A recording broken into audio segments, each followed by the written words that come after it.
दूसरी बार अमेरिका का राष्ट्रपति बनते ही डोनाल्ड ट्रंप ने उद्घाटन भाषण में बाइडेन प्रशासन की जलवायु अनुकूल ऊर्जा नीतियों को उलटने का ऐलान कर दिया।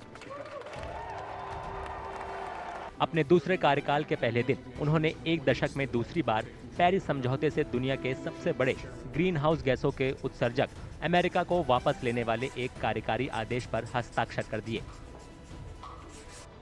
2015 का पेरिस समझौता दुनिया के तापमान को सीमित रखने के लिए किया गया था।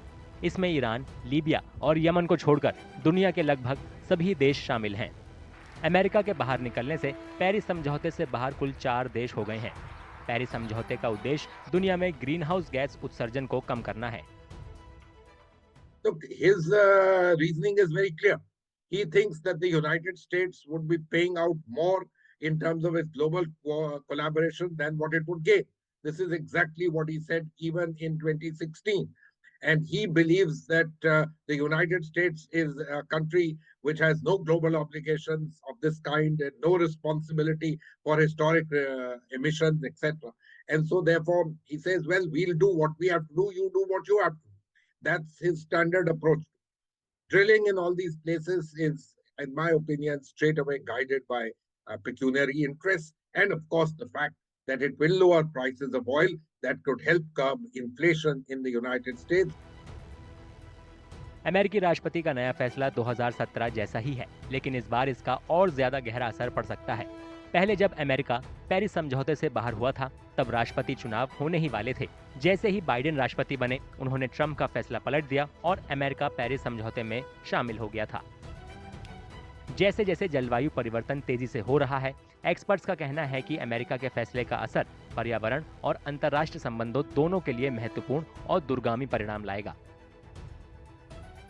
In any which way, the developing world, with or without US being in the Paris Agreement, there would have been an increase in fossil fuels for a certain period of time. And the emissions curve would be bending for different countries at different stages of development.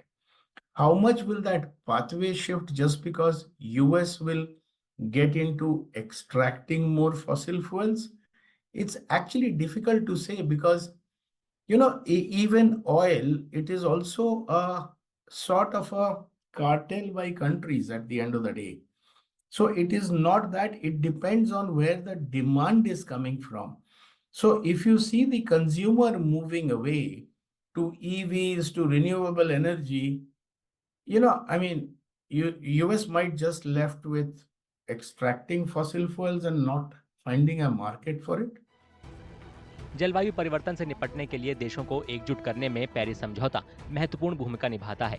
यह उत्सर्जन को कम करने के लिए महत्वाकांक्षी लक्ष्य निर्धारित करता है और राष्ट्रों को उनकी प्रगति पर नजर रखने और रिपोर्ट करने के लिए प्रोत्साहित करता है।